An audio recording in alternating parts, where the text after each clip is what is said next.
Assalamualaikum teman-teman, apa kabar? Semoga sehat selalu ya. Di sini aku, Ira Julistia dengan NPM 21510100056 bersama rekan aku, Juan Trika David dengan NPM 215101061 dan Muhammad Zul Azmi dengan NPM 215101082 akan mempresentasikan makalah kami tentang pengantar sejarah peradaban Islam. Selamat menonton. A. Arti sejarah, peradaban, dan Islam. Kata sejarah secara etimologi dapat diungkapkan dalam bahasa Arab disebut tarik, yang bermakna ketentuan masa atau waktu. Sedang ilmu tarik berarti ilmu yang mengandung atau yang membahas penyebutan peristiwa dan sebab-sebab yang terjadi pada peristiwa tersebut. Literatur Inggris menyebut sejarah dengan istilah history, yang berarti pengalaman masa lampau dari umat manusia. Adapun secara terminologi berarti keterangan yang telah terjadi di kalangan pada masa yang telah lampau atau pada masa yang masih ada. Kata tarik juga dipakai dalam arti perhitungan tahun, seperti keterangan mengenai tahun sebelum atau sesudah Masehi, dipakai sebutan sebelum atau sesudah tarik Masehi. Kemudian, yang dimaksud dengan ilmu tarik ialah suatu pengetahuan yang gunanya untuk mengetahui keadaan-keadaan atau kejadian-kejadian yang telah lampau maupun yang sedang terjadi di kalangan umat. Kata peradaban dan kebudayaan dalam bahasa Indonesia sering dipahami sama artinya. Namun, dalam bahasa Inggris terdapat pengertian yang berbeda dari kedua kata tersebut, yaitu civilization untuk peradaban dan culture untuk kebudayaan. Dalam bahasa Arab pun terdapat perbedaan, yaitu kata sakofah kebudayaan, kata hadiroh kemajuan, dan kata tamadun peradaban.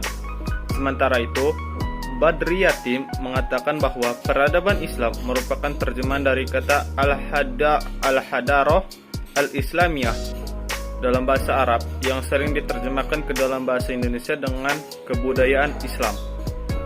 Kata kebudayaan dalam bahasa Indonesia berasal dari kata Sanskerta yang asal katanya bud berarti akal, kemudian budi jamaknya budaya. Selanjutnya mendapat awalan ke dan akhiran an menjadi kata kebudayaan. Di samping itu ada urutan bahwa kata kebudayaan asal katanya budi dan daya. Budi adalah kekuatan rohani atau batin, dan daya adalah kekuatan jasmani atau lahir. Kata Islam merupakan masdar dari kata kerja aslama yuslimu islaman, mempunyai beberapa pengertian, yaitu yang pertama, melepaskan diri dari segala penyakit lahir dan batin. Yang kedua, kedamaian dan keamanan, serta yang ketiga, ketaatan dan kepatuhan. Islam merupakan agama samawi yang diturunkan oleh Allah Subhanahu wa taala melalui utusannya Nabi Muhammad SAW, yang ajaran-ajarannya terdapat dalam kitab suci Al-Quran dan sunnah dalam bentuk perintah-perintah, larangan-larangan, dan petunjuk-petunjuk untuk kebaikan manusia, baik di dunia maupun di akhirat.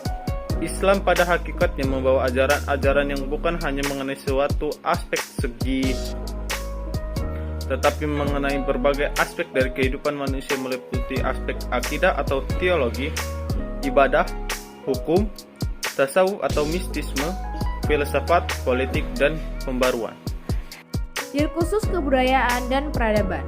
Jika urusan merupakan apa itu kebudayaan seringkali menjadi proyek yang tidak kunjung selesai, maka pengertian peradaban lebih membingungkan lagi. Meskipun demikian, intinya dapat disederhanakan menjadi seperti ini. Semua peradaban mengandung atau berpangkal pada kebudayaan, tetapi tidak semua kebudayaan bermuara pada peradaban.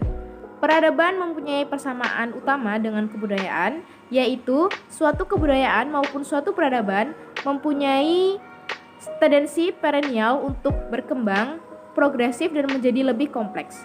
Sejarah umat manusia memang mengenal beberapa peradaban seperti itu. Seperti misalnya peradaban Maya dan Inca di Amerika Selatan, serta Mesir di Afrika Utara, yang semuanya boleh dikatakan sebagai tinggal sejarah belaka.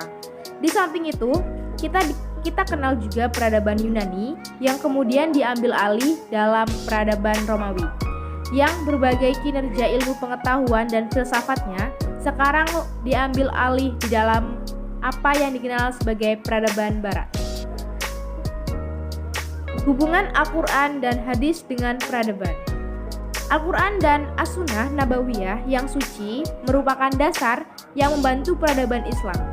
Keduanya mensyariatkan untuk mempelajari setiap bidang ilmu pengetahuan, kaidah, akidah, politik, masyarakat, ekonomi, tarbiyah, akhlak, perempuan, interaksi negara, dan sebagainya yang meliputi peradaban Islam dalam setiap sisi kehidupan. Dari sanalah terpancar kebahagiaan manusia dan masyarakat manusia secara paripurna.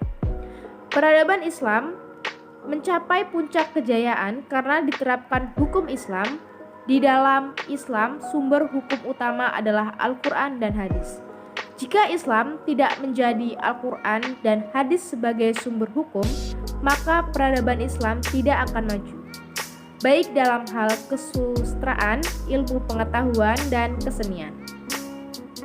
Al-Quran adalah kalam, diktum Allah Subhanahu wa Ta'ala yang diturunkan olehnya dengan perantara malaikat Jibril di dalam hati Rasulullah Shallallahu Alaihi Wasallam, juga sebagai undang-undang yang dijadikan pedoman umat manusia dan sebagai amal ibadah jika dibacanya.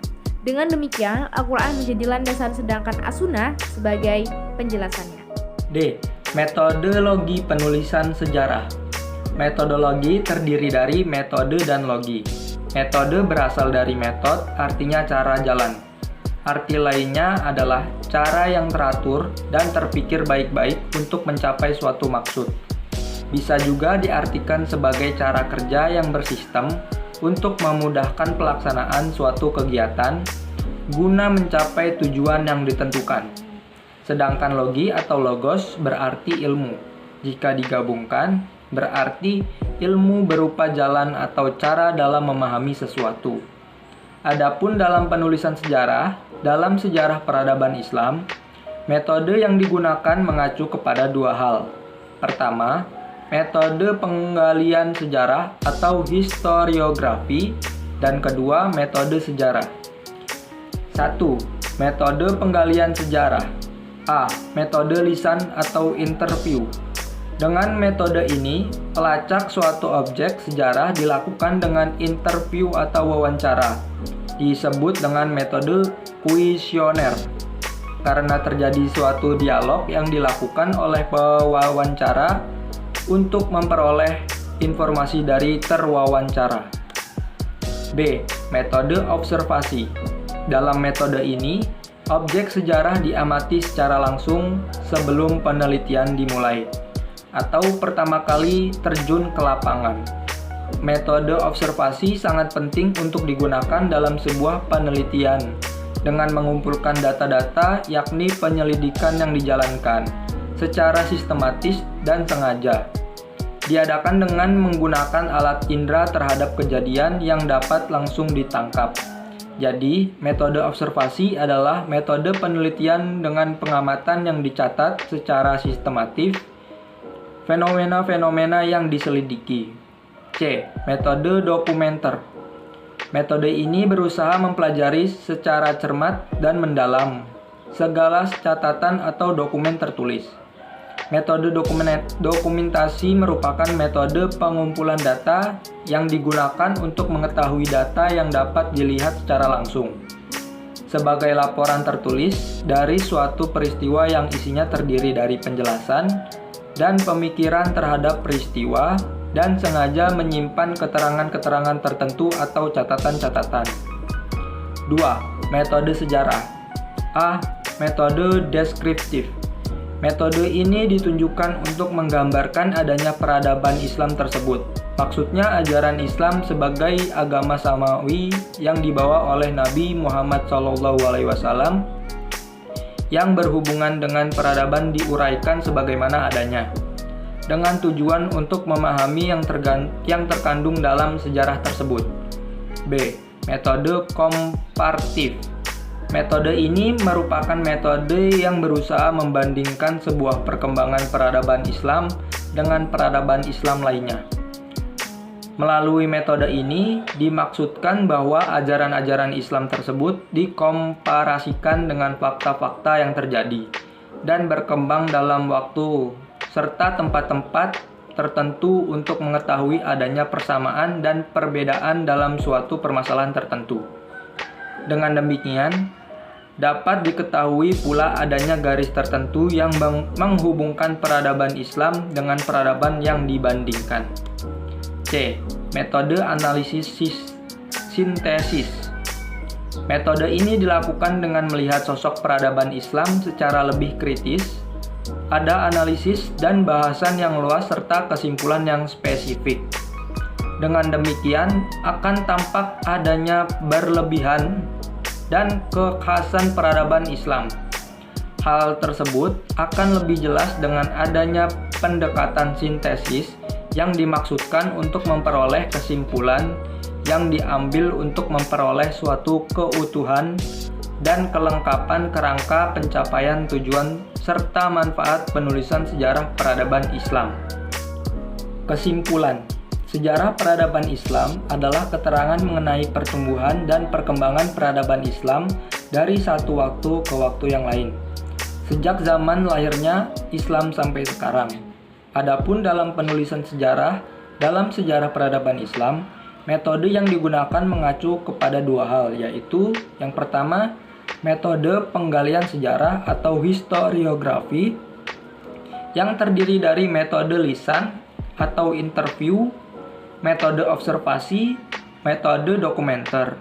Dan yang kedua yaitu metode sejarah yang terdiri dari metode deskriptif, metode komparatif, dan metode analisis sintesis.